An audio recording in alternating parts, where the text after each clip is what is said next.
Alhamdulillah wassalatu wassalamu ala sayyidina Rasulillah Muhammad ibn Abdullah wa ala alihi wa sahbihi wa man wala. Uhayyikum bi tahiyatil Islam. Assalamualaikum warahmatullahi wabarakatuh.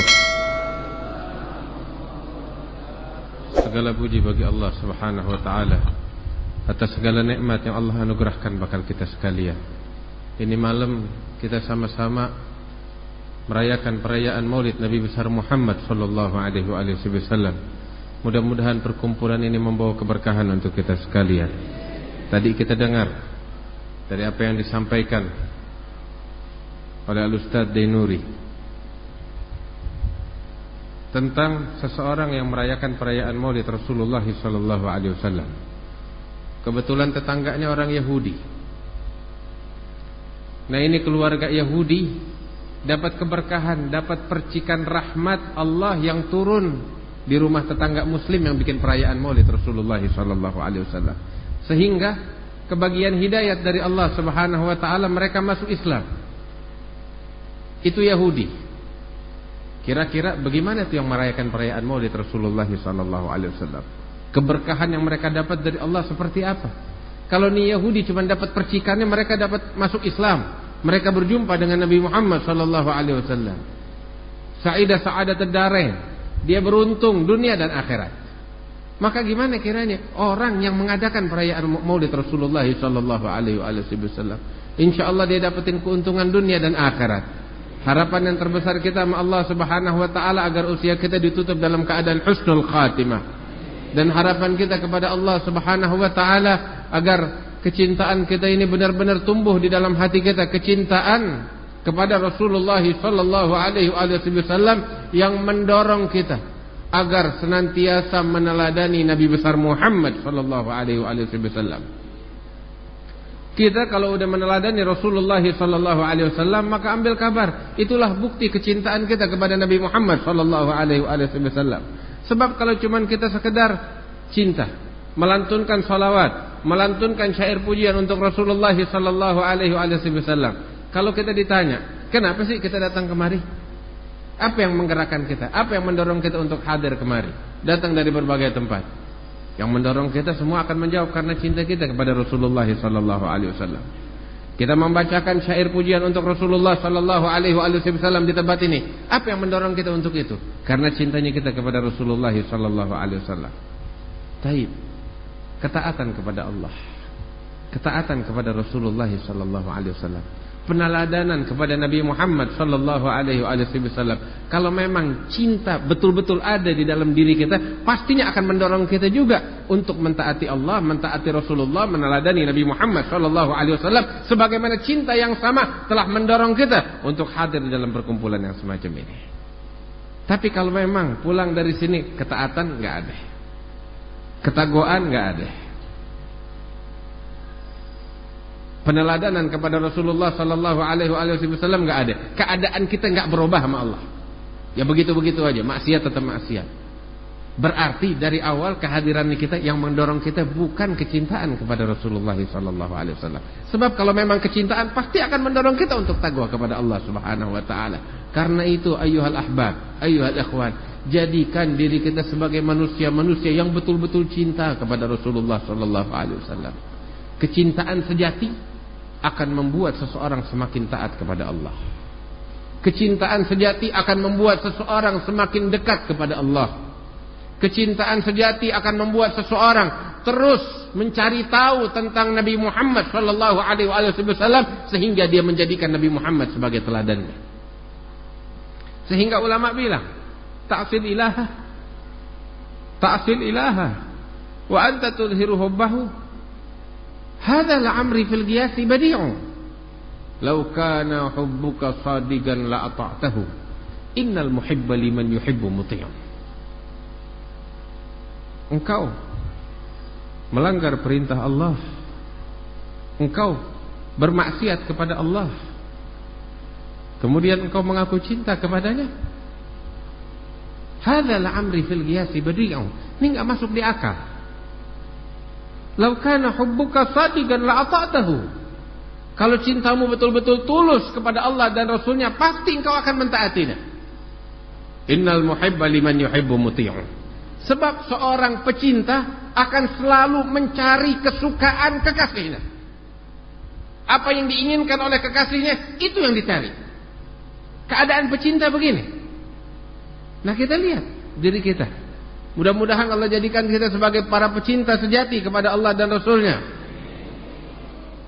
Makanya kalau kita mau lihat sejarah para sahabat Rasulullah sallallahu alaihi wasallam, mereka manusia-manusia yang mengenal kecintaan sejati kepada Nabi Muhammad sallallahu alaihi wasallam.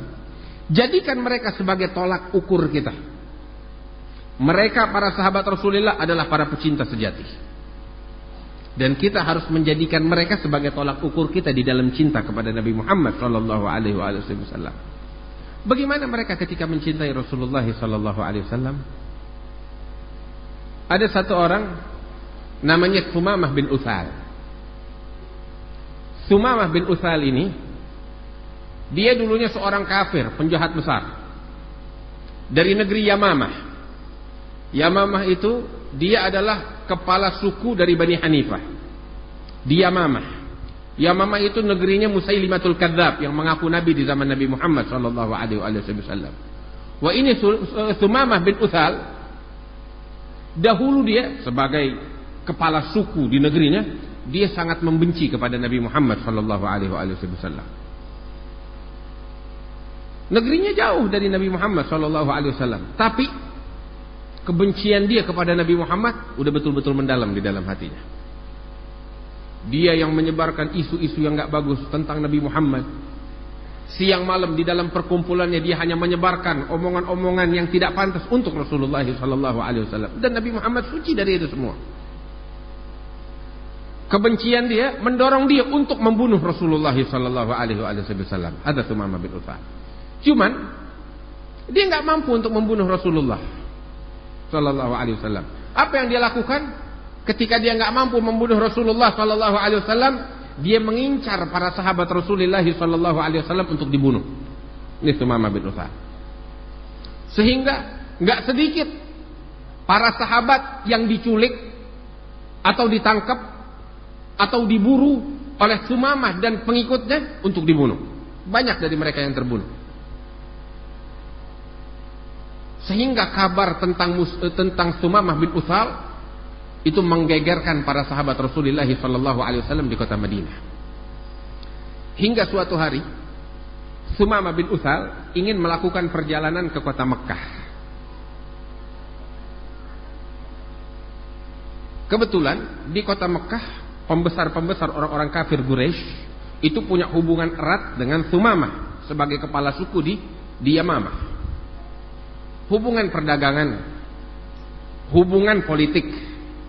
Dan mereka sama-sama kafir sejenis yang membenci Nabi Muhammad sallallahu alaihi wasallam. Sumamah bin Utsal ingin pergi ke Mekah, berjumpa dengan teman-temannya, para pembenci Nabi Muhammad sallallahu alaihi wasallam. Dan juga orang kalau udah sampai ke Mekah, mereka harus tawaf di sekeliling Ka'bah, harus melaksanakan umrah dengan cara kaum jahiliyah, bukan dengan caranya Nabi Ibrahim. Nah, dia datang ke Mekah dengan tujuan semacam itu, ingin berjumpa dengan kawan-kawannya, teman-teman politiknya dia, ingin berjumpa dengan teman-teman yang satu jenis dengan dia, pembenci Rasulullah SAW, dan sekalian untuk melaksanakan umrah sesuai dengan ajaran yang mereka dapati zaman jahiliyah. Di perjalanan, kalau dari Yamamah ingin ke Mekah, harus melewati jalan dekat kota Madinah. Kebetulan para sahabat Rasulullah SAW, beberapa dari mereka disebar oleh Rasulullah SAW untuk berdakwah dan untuk berjaga-jaga. Sumamah bin Utsal ketika berjalan menempuh perjalanan, di tengah jalan, ya, berpapasan dengan para sahabat Rasulullah SAW yang sedang berdakwah. Maka terjadilah gesekan. Sebab kita tahu Sumamah bin Utsal kebiasaannya kalau ada sahabat dia bunuh. Kebetulan dia sendiri. Sahabat Rasulullah rombongan banyak. Terjadilah gesekan hingga akhirnya Sumamah bin Utsal ditangkap oleh para sahabat Rasulullah sallallahu alaihi wasallam. Ketika ditangkap, dibawa ke Madinah, dibawa ke masjidnya Rasulullah sallallahu alaihi wasallam, diikat di masjid. Setelah itu mereka para sahabat yang menangkap Thumamah bin Utsal, kepala suku yang jahat ini, mereka memberikan kabar kepada Rasulullah SAW. Ya Rasulullah, kami menangkap seorang tawanan yang membuat ulah dekat kota Madinah. Maka Nabi keluar, pengen tahu siapa sih. Begitu Nabi keluar, Nabi melihat Thumamah bin Utsal yang selama ini membunuhi para sahabat Rasulullah SAW. Nabi bilang sama sahabat-sahabatnya, kalian tahu siapa yang kalian tangkap ini? Mereka bilang, enggak, kami enggak tahu ya Rasulullah siapa yang kami tangkap ini. Yang jelas dia bikin ulah. Kalian enggak tahu. Nih adalah selama ini yang mengganggu kalian. Siapa dia? Thumamah bin Utsal, kepala suku Bani Hanifah dari Yamamah. Sahabat gegar. Dia nih yang selalu membunuh teman-teman kita. Iya, ini dia. Artinya udah masuk ke sarang macan. Artinya udah dia yakin. Dia tahu deh, nggak bakal keluar hidup-hidup. Berapa puluh orang dibunuh, terus ketangkep. Tapi lihat, ajaran Nabi Muhammad nggak begitu. Ajaran Nabi Muhammad nggak mengajarkan dendam kepada orang yang berbuat jahat. Ada ajaran Rasulullah. Nabi bilang tahu apa sama sahabat-sahabatnya? Ini penjahat besar, ketangkep, ditawan. Apa yang Nabi bilang kepada mereka? Akrimu, hormatin dia. Penjahat, tukang bunuhin para sahabat Rasulullah, Nabi bilang hormatin dia. Ini ajarannya Rasulullah. Ini ajaran Nabi Muhammad sallallahu alaihi wasallam. Lihat keadaan umat Islam saat ini dari ajaran Rasulullah. Bagaimana mereka? Beda jauh. Ajaran di sana, mereka di sana. Ajaran Rasulullah di barat, mereka di timur, dan semua teriak-teriakan Allahu Akbar. Nih ajaran Nabi Muhammad. Ajaran Nabi Muhammad di mana? Ente di mana?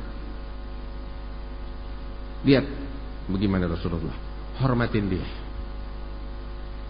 Biarkan dia ditawan, diikat di tiang masjid, tapi tetap hormatin.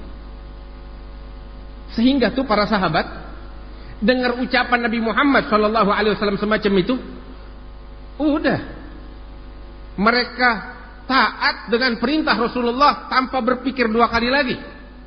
Sehingga tuh para sahabat, mereka memberikan makanan yang paling baik yang mereka miliki untuk tawanan, untuk musuh, sedangkan mereka di rumah kelaparan.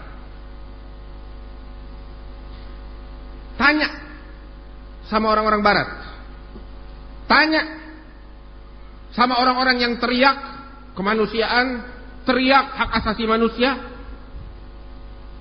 bagaimana perlakuan mereka terhadap tawanan? Disiksa habis-habisan. Itu yang teriak hak asasi manusia begini. Lakin lihat ajaran Rasulullah bagaimana terhadap tawanan. Lihat bagaimana para sahabat Rasulullah SAW terhadap tawanan. Bahkan di dalam Al-Quran Allah memuji keluarga Rasulullah SAW yang mendahulukan para tawanan daripada kebutuhan mereka sendiri, padahal mereka membutuhkan.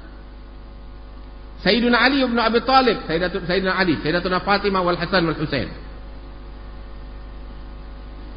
3 hari 3 malam kelaparan, nggak makan.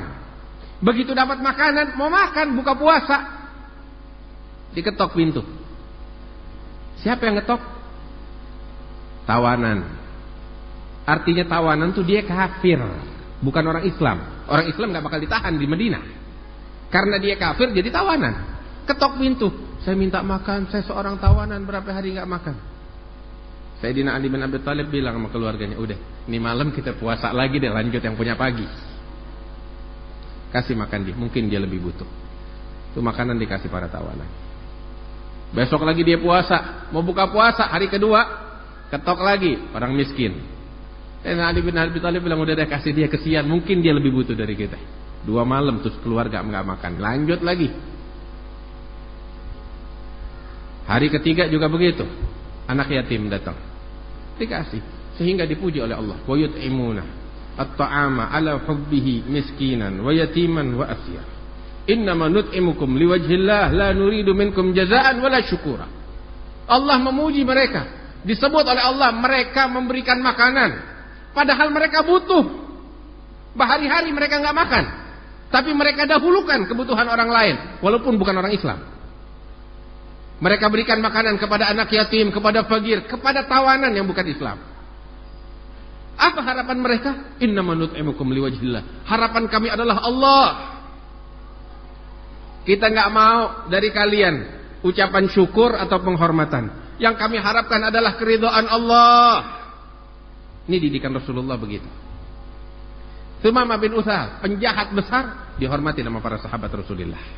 Mereka kelaparan, makanan yang terbaik mereka miliki, nggak mereka kasih bakal istri, bakal anak, bakal diri mereka, tapi bakal musuh mereka berikan. Sengaja sama Rasulullah diikat di masjid, ditawan di masjid. Kenapa? Supaya nih Tsumamah bin Utsal melihat wajahnya Nabi Muhammad sallallahu alaihi wasallam.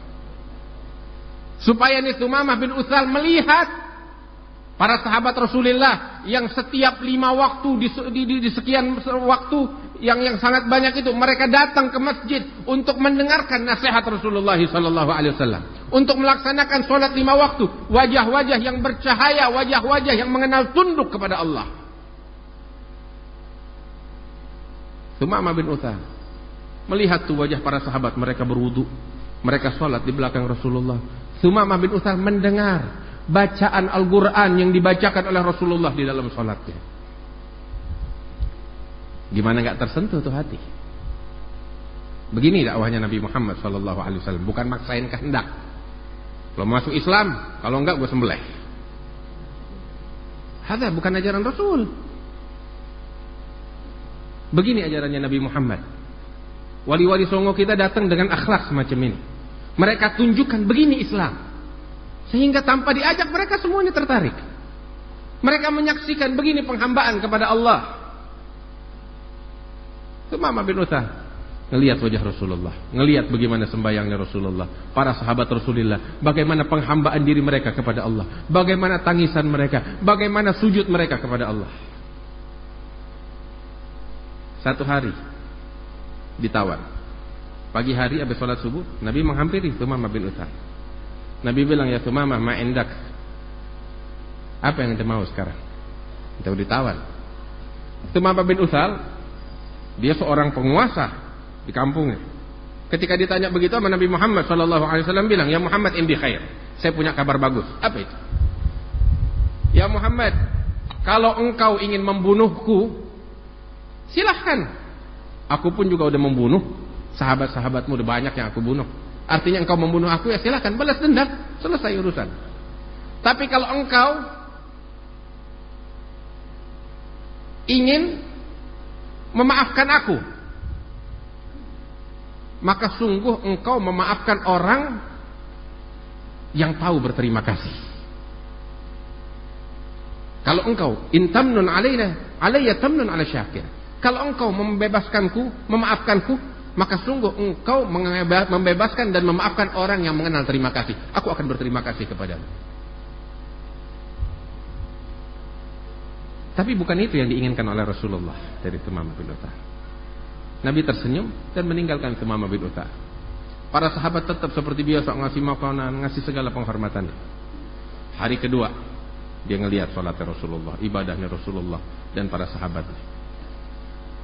Pagi-pagi hari kedua Nabi nanya lagi, jawaban Tsumamah juga begitu. Ente mau bunuh anda silakan, anda juga udah bikin jahat sama ente. Tapi kalau ente mau lepasin anda bakal syukur berterima kasih sama ente. Nabi tersenyum, tinggalin lagi. Hari ketiga Nabi tawarin lagi Islam. Jawabannya Tsumamah begitu juga, teka nih orang. Apa bahasanya kita, degil. Teka udah, enggak.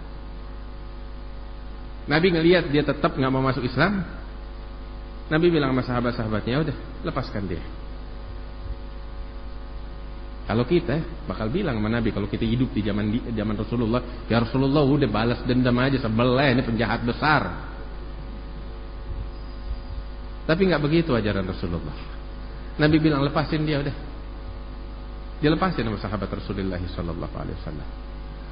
Keluar nih hamba Allah dari masjidnya Rasulullah.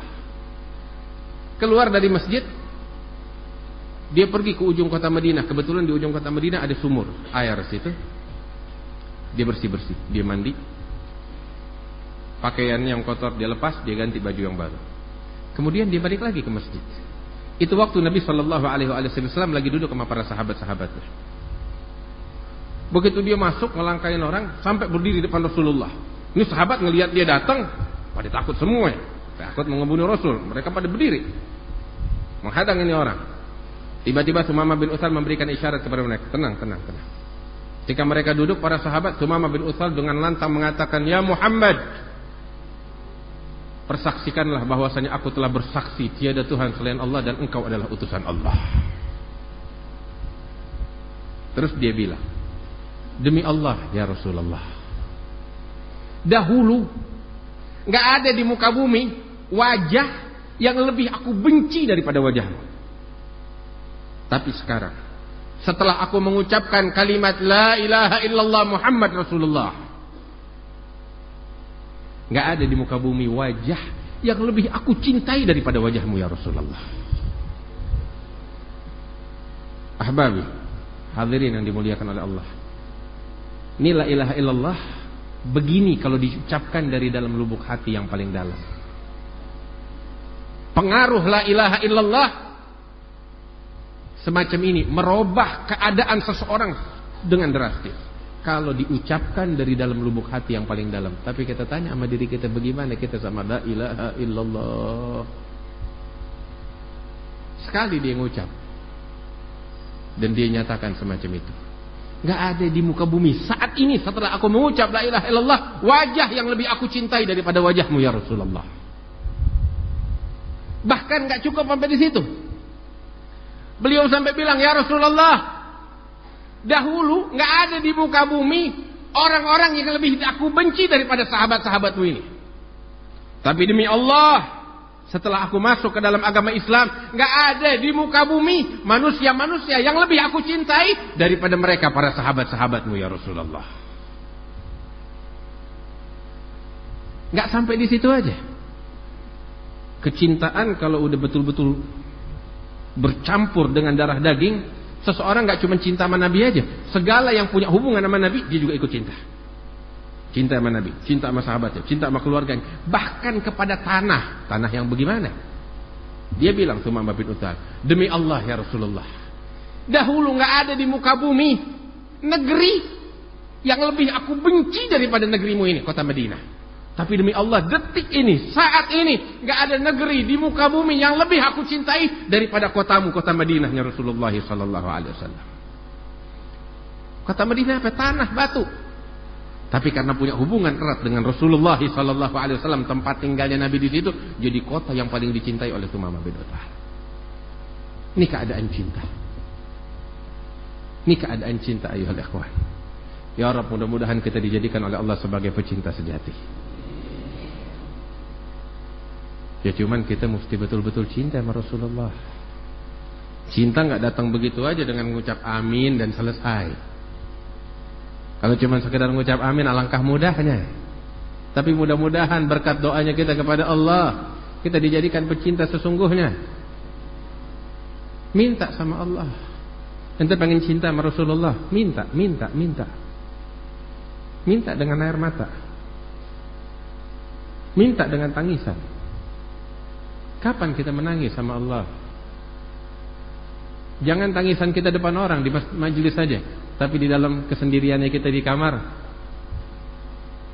gak pernah menetes air mata, adanya kita bikin maksiat, na'udzubillah. Kapan kita menangis? Minta sama Allah. Minta sama Allah agar diberikan kecintaan kepada Rasulullah, kecintaan sejati, kecintaan yang mendorong kita untuk meneladani Nabi Muhammad sallallahu alaihi wasallam. Minta sama Allah. Demi Allah, kalau kita betul-betul cinta sama Rasulullah sallallahu alaihi wasallam, keluar dari hati kita kecintaan kepada selain Allah dan Rasulnya. Dunia nggak ada harganya, jabatan nggak ada harganya. Sebab itu semua nggak bakal bawa manfaat. Yang bawa manfaat untuk seseorang hanyalah ketakwaannya kepada Allah. Yang bawa keuntungan untuk seseorang di dunia dan di akhirat adalah kecintaannya kepada Nabi Muhammad sallallahu alaihi wasallam. Adalah kesucian batin dan jiwanya.